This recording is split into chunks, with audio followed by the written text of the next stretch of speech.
Neste momento, aqui no Senado, a sua candidatura, né, à presidência do Senado. Como é que o senhor avalia a expectativa dessa eleição e também quais são os seus principais, os seus propósitos aqui nessa candidatura? Em primeiro lugar, quero agradecer a vocês, TV Senado, Rádio Senado, Agência Senado, cobrindo esse momento importante para a nossa democracia, a equipe aqui da Secretaria-Geral da Mesa, sempre muito atenciosos também, e dizer que é um dever. Depois de tudo que eu vivenciei nesses 6 anos aqui no Senado, eu que não sou candidato à reeleição, colocar o meu nome à disposição para que possamos cumprir o nosso dever constitucional. Com todo respeito a quem pensa diferente, o Senado hoje está desmoralizado perante a nação brasileira.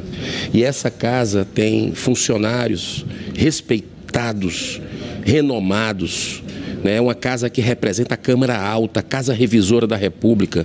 Não merece, pela sua história de 200 anos, um Senado apequenado por ser subserviente aos tribunais superiores, especialmente o STF, e também ao governo do Executivo atual, que é o governo Lula.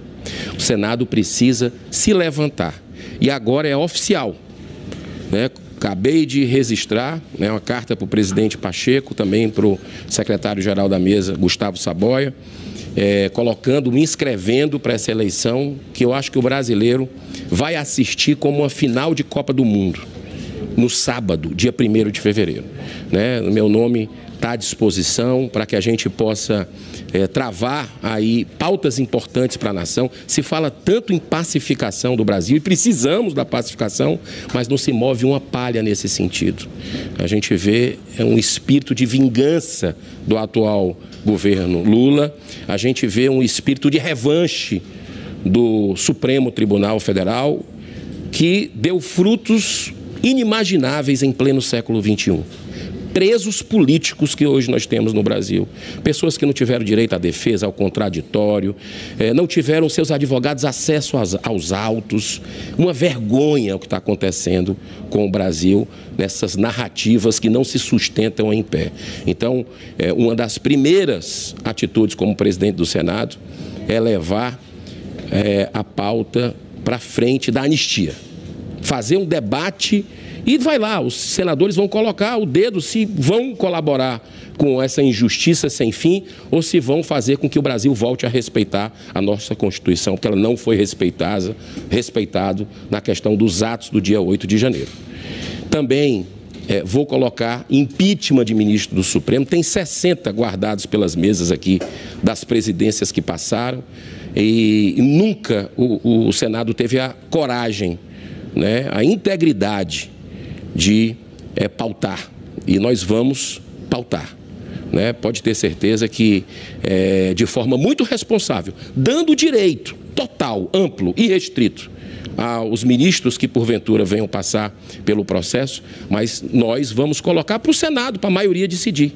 Porque o clamor da sociedade, e aí não depende se é de direita, de esquerda, contra governo, a favor do governo, é crescente para que o Senado restabeleça o reequilíbrio entre os poderes. Então eu vejo, depois de muita reflexão, de muito observar, eu vejo que esse passo o Senado precisa dar. E nada melhor do que fazer ainda dentro do ano do seu bicentenário, que termina agora em março. Então, que o Senado possa se levantar, acordar para defender a Carta Magna nossa, que está sendo vilipendiada por aqueles que deveriam ser os primeiros a respeitá-la.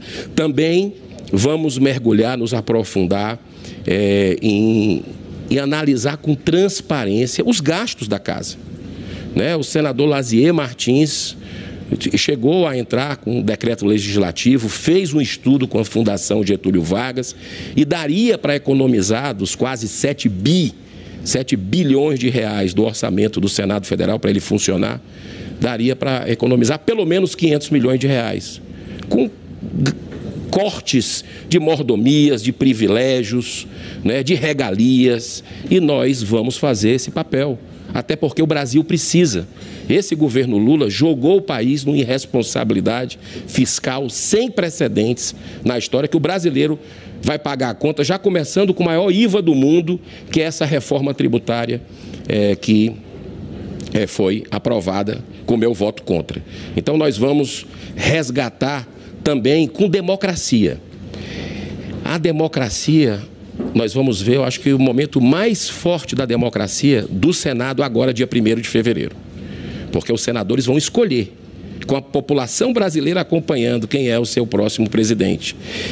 Eu só acho que não é uma democracia plena, porque não tem ainda no regimento interno algo que o Davi Alcolumbre prometeu no seu discurso de posse, no ano que ele assumiu, em 2019, o voto aberto. Não temos esse instrumento da transparência ainda. Mas já está existindo uma mobilização grande na população e eu peço a você, brasileiro, que levante essa bandeira do voto aberto, né, para a gente saber, escolher, e deixa lá quem vai votar no Davi, vota, quem vai votar mostra quem vai votar também no Marcos Duval, quem vai mostrar no Marcos Pontes, quem vai votar em mim. É isso que a sociedade precisa dos seus representantes. Então, eu acredito e vou colocar como presidente do Senado para votar, né, também um requerimento para o voto ser aberto nas decisões da Casa. Pode ter certeza que isso também faz parte das minhas propostas. E uma delas, que também eu considero muito democrática, é que cada senador tenha o direito de colocar um projeto no plenário. Um projeto seu. Mesmo que ele seja do PT, do PL, contra o governo, a favor do governo, não pode acontecer o que acontece hoje. Senta os presidentes das comissões em projetos. No plenário nem se fala. Os projetos que são de interesse aí dos poderosos vão para frente, mas os que não são de interesse da população são aprovados e os outros nem sequer são votados. Eu vou colocar os projetos no plenário e os senadores decidem com a sua consciência e o voto transparente e aberto, como deve ser. Então, estou muito esperançoso, muito feliz em cumprir meu dever, com muita fé, né, agradecendo aí a força dos brasileiros que estão nos dando o carinho, nos dando o incentivo nessa candidatura, orando. A guerra que a gente vive aqui é uma guerra espiritual, não tenho dúvida em relação a isso, né, e se Deus quiser, nós vamos ter aí um resultado profícuo, um resultado positivo para a sociedade brasileira que está participando dessa eleição, que vai decidir a vida do Senado por 2 anos. E eu espero que o Senado finalmente acorde para defender a sociedade, a nossa Constituição, a vida, a família, a ética e a liberdade. Deus abençoe, muita paz, muito obrigado. Muito obrigado pela entrevista. Obrigado, pessoal.